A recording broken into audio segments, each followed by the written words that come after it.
In the autumn of 1863, something happened in a forgotten county deep in the American South that official records barely acknowledge. 9 families vanished, not soldiers, not fugitives, entire families, parents, children, grandparents, all gone within a single season. Their homes were discovered abandoned, meals still sitting on tables, lanterns still burning, beds untouched.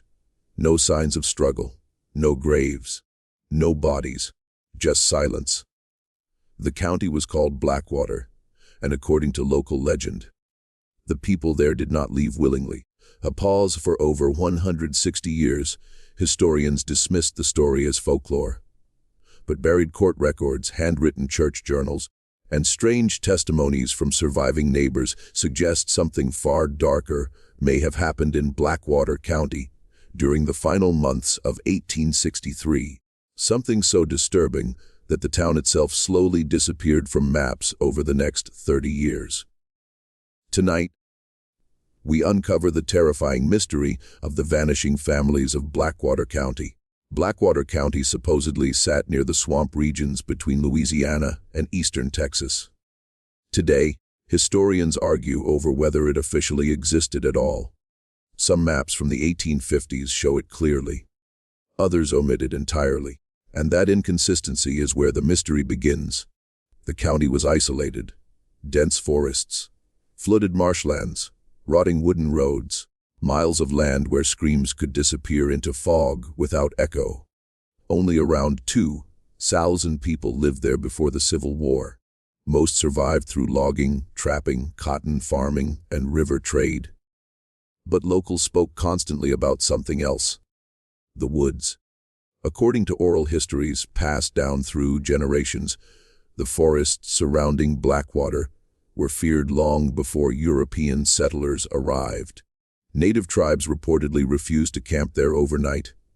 One 1848 traveler described the area as a land where even the birds stopped singing after sundown. Residents claimed strange sounds echoed through the swamps at night. Whistles, children crying, voices calling names from the darkness. At first, these were treated as superstitions, until 1863, because that year, people started disappearing. The first confirmed disappearance involved the Turner family. Elias Turner, his wife Margaret, and their 3 children lived on a small farm near Blackwater Creek. Neighbors described them as quiet and deeply religious. On September 3, 1863, a nearby farmer visited their home after noticing the family had missed Sunday service. What he found disturbed him for the rest of his life. The front door was open. Breakfast sat untouched on the table. A kettle still hung over hot coals. But the family was gone. Not a single trace remained. No footprints, no wagon tracks, no blood. Even stranger, the family's dog was discovered locked inside a shed behind the house. Still alive, still terrified. According to witness testimony recorded years later, the animal refused to enter the home ever again. Within 2 weeks, another family vanished. Then another.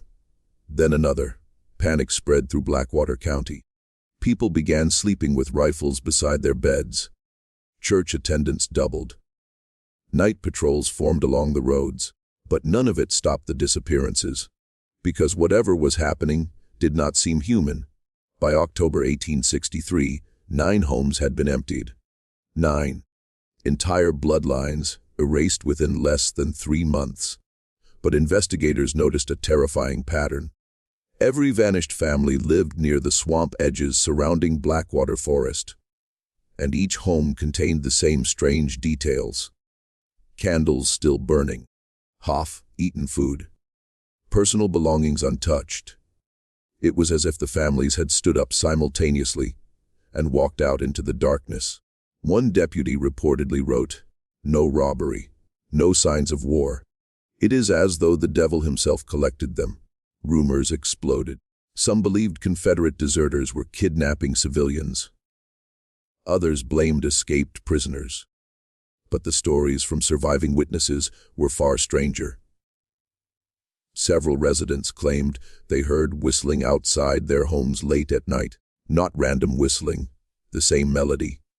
Again, and again, and again. One woman claimed the sound moved through the woods without footsteps. Another witness said the whistles stopped whenever lantern light touched the trees. Then came the testimony that changed everything. A 12-year-old boy named Samuel Pike claimed he saw people walking into the swamp at midnight. Not forced, not chased, walking calmly, as if hypnotized. Years later, historians uncovered fragments of a burned journal, allegedly belonging to Reverend Josiah Bell. Bell was the county's preacher during the disappearances.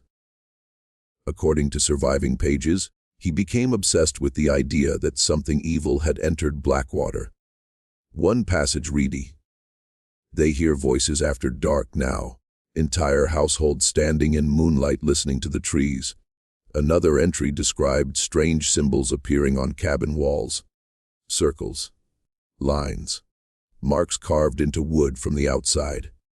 Then came the most chilling section.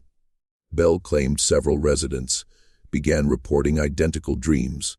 Dreams of a woman standing in swamp water, calling their names, promising peace, promising reunion with dead relatives. One mother reportedly told Bell, "She says the woods are waiting for us." 3 days later, that mother and her children vanished. Bell's final journal entry was dated November 18, 1863. It simply read, "The singing has reached the church." After that, the preacher disappeared too. As fear consumed Blackwater County, armed search parties entered the forests.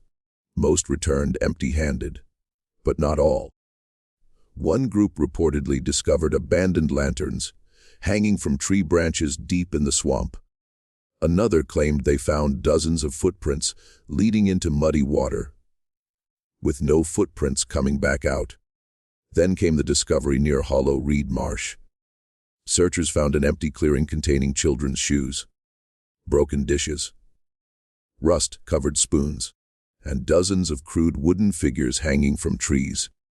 The figures resembled human bodies. No one admitted making them. According to testimony collected decades later, several men abandoned the search after hearing voices mimic members of their own families from inside the woods. One man reportedly shot at the darkness after hearing his dead brother call his name. Another refused to speak for the rest of his life. The official searches ended before winter, not because the mystery was solved, because the men searching became too frightened to continue. In early 1864, Confederate soldier Nathaniel Crow returned home after being wounded in battle. His family had been among the missing. Crow later gave one of the only detailed accounts describing Blackwater after the disappearances. He claimed the county felt wrong, silent, empty. He wrote, "Even the insects seemed absent." A crow searched his family farm alone for 3 days. On the 4th night, he reportedly heard singing outside the house. Female voices, soft, distant. He followed the sound into the swamp, carrying only a lantern and revolver. Near dawn, Crow stumbled upon something horrifying. A cluster of abandoned cabins deep within the trees. Inside them were belongings from multiple vanished families. Clothing, photographs, toys, but no bodies. Then Crow noticed symbols carved into the cabin floors. The same symbols Reverend Bell had described. Crow fled immediately. According to his later testimony, he believed someone, or something, had gathered the missing families there before moving them elsewhere. But where? That question still has no answer. As the years passed, rumors surrounding Blackwater became even darker. Some researchers believe the disappearances were deliberately erased from official history. County documents vanished. Census records became incomplete. Property ownership files disappeared from archives after 1871. Why?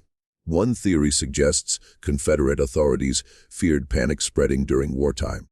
Another claims the disappearances exposed illegal prison camps hidden in the swamp. But conspiracy researchers point to something stranger.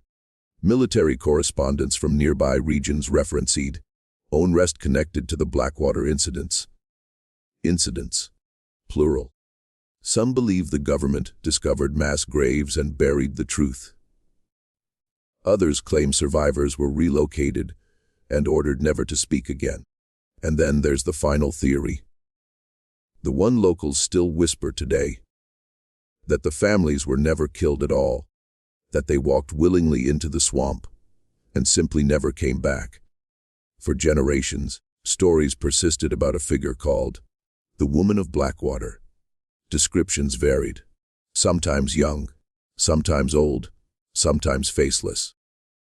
But every version shared the same detail: singing. Locals claimed travelers occasionally heard distant humming near the old marshlands, even into the 20th century. Several disappearances in nearby areas were unofficially linked to the legend. A hunter vanished in 1908. 2 brothers disappeared while trapping animals in 1921. In both cases, witnesses later claimed strange singing had been heard beforehand. Modern skeptics argue these are simply myths built from tragedy and fear. But paranormal investigators continue visiting the region, even today. Some claim electronic recordings capture faint whistles after sunset. Others report sudden silence in the forests. No insects, no birds, nothing. As though the woods themselves are listening. So what truly happened in Blackwater County during the autumn of 1863? Mass kidnapping, cult activity, disease, war crimes, collective hysteria, or something far stranger? The terrifying truth is that no explanation fully fits the evidence. 9 homes emptied, no bodies discovered, no confirmed survivors, and an entire county slowly erased from memory. Today, Blackwater exists mostly through scattered folklore, damaged records, and fading whispers passed between generations. But some researchers believe pieces of the story remain hidden in forgotten archives across the South.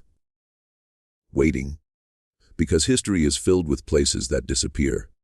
Towns buried beneath lakes. Settlements consumed by forests. Communities erased by war. But Blackwater may be different. Because according to legend, the county did not die. It is still there. Somewhere beyond the swamps, waiting for new voices to answer the singing in the dark. Sa 59 100 Nerarador, would you enter the forests of Blackwater County alone? And what do you think really happened to the 9 vanished families? Tell us your theory in the comments below. If you enjoyed this documentary, subscribe for more forgotten mysteries, terrifying historical legends, and unexplained disappearances from America's darkest past. And remember, some places are forgotten for a reason.